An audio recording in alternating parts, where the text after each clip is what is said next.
karena ini disampaikan oleh Gus Ikdam yang saya hormati, saya terus terang bingung untuk menyampaikan ini dengan bahasa yang seperti apa gitu. Karena ya, tapi ini adalah sebuah kesalahan yang fatal.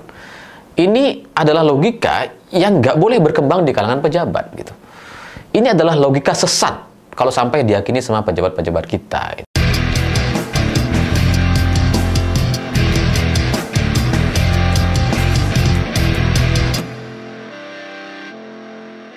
Selamat malam semuanya. Meme atau hujatan dan kritik kepada Bahlil akhir-akhir ini tuh jadi kayak banjir.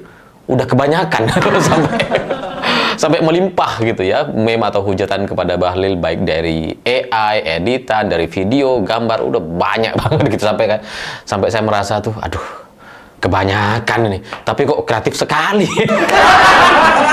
Dan saking banyaknya itu ternyata membuat pihak Golkar jadi mulai was-was gitu. Dan saya curiga itu gara-gara survei terakhir juga yang mengatakan bahwa ada penurunan begitu tajam kepada Partai Golkar, dan itu dicurigai efek dari langkah atau sikap Bahlil yang sangat tidak pro kepada rakyat dan kemudian menuai protes dan kemarahan yang sangat besar. Jadi ya, sikap-sikap Bahlil itulah yang kemudian membuat suara Golkar itu jadi menurun. Biasa dan lumrah seperti itu, dan pihak Golkar nampaknya mencoba untuk menghentikan hujatan-hujatan kepada Bahlil. Sampai ada pihak yang melaporkan gitu ya, ormas dari Golkar, itu angkatan muda Golkar, katanya melaporkan kepada pihak kepolisian untuk mempermasalahkan orang-orang yang buat meme dari AI atau mengedit fotonya Bahlil. Meskipun pada akhirnya itu dibatalkan, Bahlil bilang nggak perlu seperti itu, sudah saya minta untuk dihentikan, di stop dan sebagainya. Dan Bahlil langsung memainkan drama India ya, enggak ya, drama Cina ya. Merasa dihina. Oh, saya dari dulu ya sudah seperti ini, wajah saya ya dari lahir ya begini. Saya tuh ya dari daerah ya begini memang gitu. Udah mulai ya memainkan drama-drama terzolimi gitu. Dan ya, tapi kan orang tetap aja ngejekin Bahlil gitu. Kita tidak ada masalah dengan wajahnya, dengan kulitnya, nggak ada tuh, nggak ada masalah dengan asal dia dari mana, nggak ada. Bahlil itu kan udah jadi menteri udah lama gitu, baru dihujat tuh belakangan ini.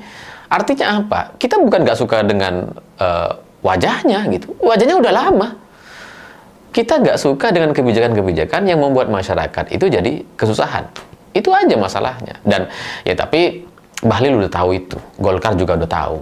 Tapi mereka ya pengen membalikkan citra itu dengan cepat sekali, makanya kemudian memainkan drama-drama terzolimi. Tapi itu juga nampaknya nggak bisa menghentikan peredaran meme atau video Bahlil AI di TikTok yang sangat lucu sekali.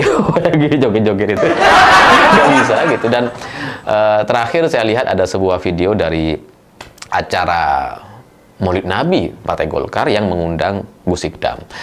Ya, mengundang Gus Ikdam, mengundang kiai, tokoh agama untuk perayaan acara Maulid Nabi itu ya memang harus begitu. Ya, kalau yang diundang penyanyi dangdut malah salah gitu kan. Sampai di sini udah benar gitu ya. Tapi kalau ngelihat dari panjangnya ceramah yang disampaikan oleh Gus Ikdam yang coba mengingatkan ya, karena ini soal tema Maulid Nabi, maka yang dibahas adalah cerita-cerita atau sejarah Nabi Muhammad SAW gitu. Tapi di sela-sela itu ada pernyataan yang ini mengganggu pikiran saya. Terus terang Gus, saya izin dengan hormat kepada Gus Ikdam, saya suka ngikutin petuah-petuahnya dan apa yang disampaikan. Ya banyak benernya, tapi mohon izin yang pernyataan atau ceramah materi terkait Bahlil. Ini kok saya yakin, hakul yakin ini, nggak cuma 100%, 1000%. Ini materi atau apa yang disampaikan oleh Gus Ikdam ini salah gitu.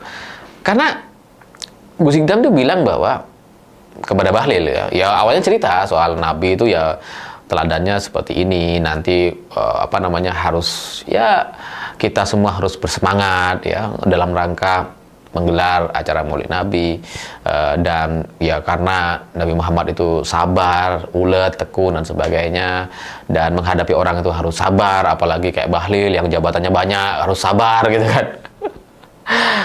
Sampai di situ itu masih bener lah. Tapi ketika Gus Ikdam bilang bahwa Bahlil nggak usah khawatir, yang penting bener, yang penting merah putih gitu ya, saya tuh dari situ jadi melihat ini kayak kayak typo ini ya. Kalau ditulisan di artikel typo ini. Dan ya saya nggak tahu apa maksud dan tujuan itu disampaikan oleh Gus Ikdam gitu ya. Mungkin Gus Ikdam juga ngelihat meme-nya Bahlil cukup banyak di sosial media. Mungkin gitu.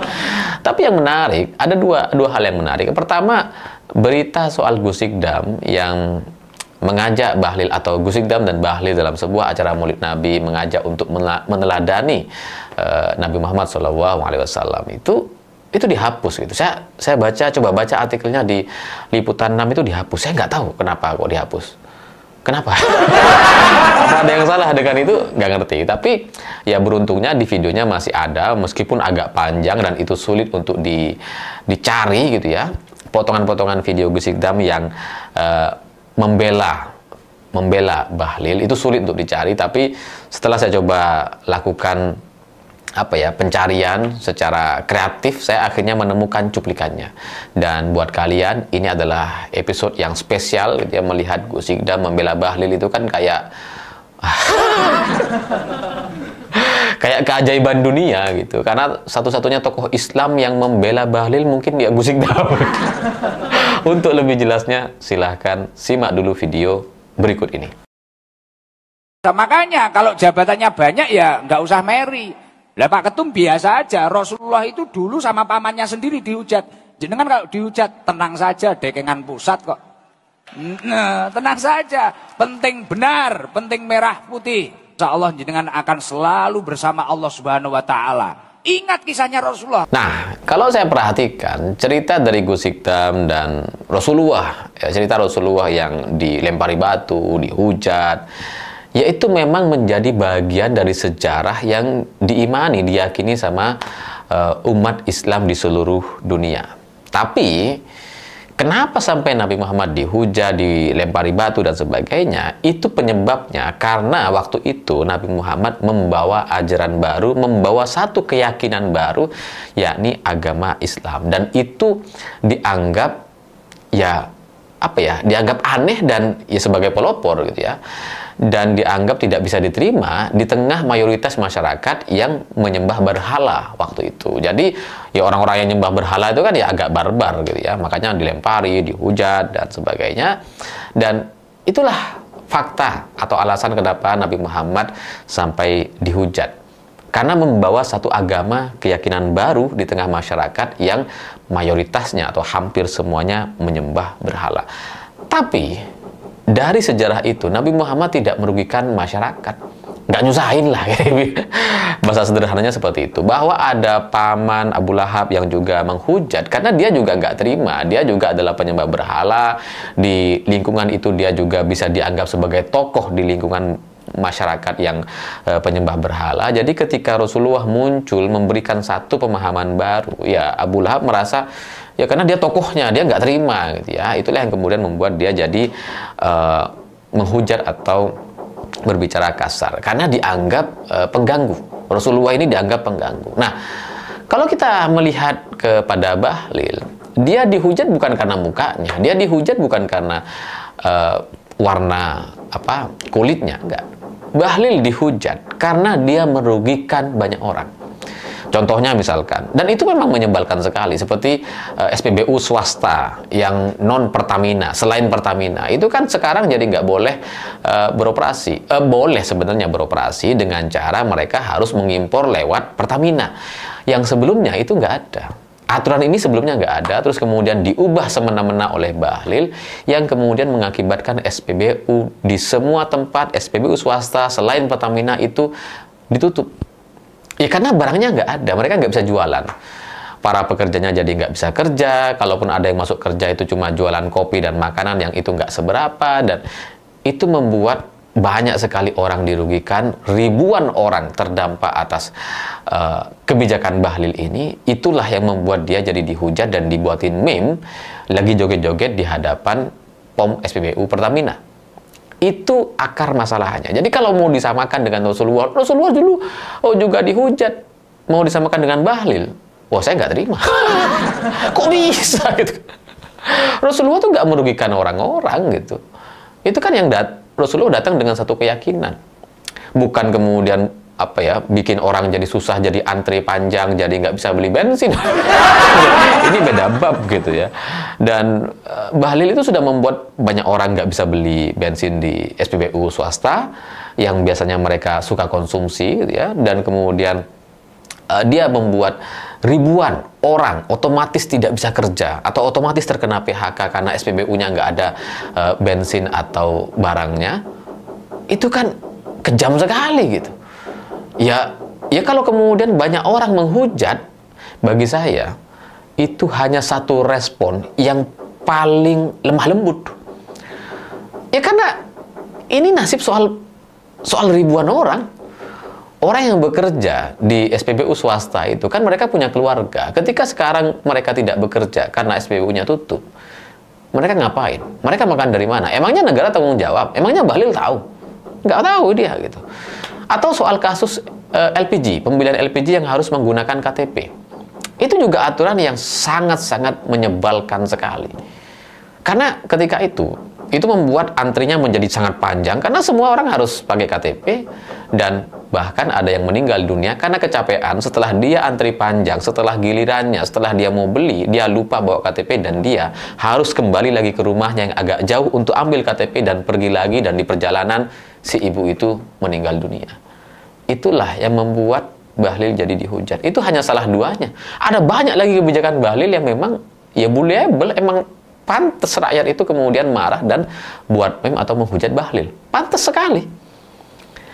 Dan kalau ini mau disamakan dengan Nabi Muhammad SAW yang dulu dihujat oleh kaum Quraisy atau oleh pamannya sendiri, dilempari batu dan sebagainya, ini bagi saya adalah logika yang fatal atau logika yang sesat. Ya karena penyebabnya berbeda gitu. Nabi Muhammad datang dengan satu kemuliaan, dengan ajaran baru bernama agama Islam, maka dia dihujat. Datang dengan kemuliaan, Bahlil nyusahin orang. Kalaupun Bahlil sekarang dihujat, itu nggak sama dengan kisahnya Nabi Muhammad gitu, karena nggak ada mulia-mulianya ini. Dari mana mulianya menutup SPBU?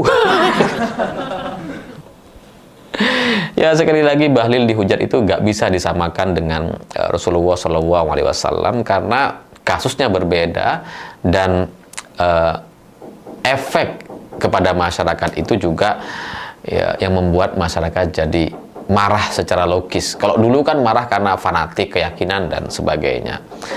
Dan karena ini disampaikan oleh Gus Ikdam yang saya hormati, saya terus terang bingung untuk menyampaikan ini dengan bahasa yang seperti apa gitu. Karena ya tapi ini adalah sebuah kesalahan yang fatal.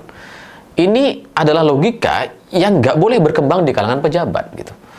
Ini adalah logika sesat kalau sampai diyakini sama pejabat-pejabat kita gitu. Yang kalau dihujat mereka jadi bangga sama kayak Rasulullah. Ini bahaya ini. Karena kalau ada pejabat dihujat karena kebijakannya terus kemudian disamakan dengan Rasulullah, ini logika yang gila, ini logika yang sesat. Kalau ini mau diteruskan, maka nanti ke depan orang akan korupsi, dan ketika dihujat, ya mereka akan ngerasa sama kayak Rasulullah, saya juga dulu dihujat. Sesat. Ya padahal Rasulullah itu dihujat bukan karena membuat kebijakan menyusahkan masyarakat, bukan membuat masyarakat jadi antri atau jadi nggak bisa beli bensin, nggak ada di zaman itu. Dan Rasulullah dihujat karena membawa satu agama dan kebaikan, bukan keburukan, bukan korupsi, bukan kebijakan-kebijakan yang merugikan masyarakat. Itu yang harus dibedakan, dan pernyataan Gus Ikdam ini rasanya perlu direvisi karena ya bahaya gitu. Kalau ini jadi satu keyakinan baru, ya mending korupsi aja. Ya korupsi jadinya kan jadi enak sekali gitu. korupsi, kalau nggak ketahuan kaya raya, kalau ketahuan dihujat masyarakat, merasa seperti Nabi. Nggak boleh gitu ya. Jadi ya Bahlil jangan cuma senyum-senyum, itu dakwah yang sesat itu kemarin yang membela dirimu. Kamu memang layak untuk dihujat karena sudah membuat banyak orang jadi susah. Saya pikir itu.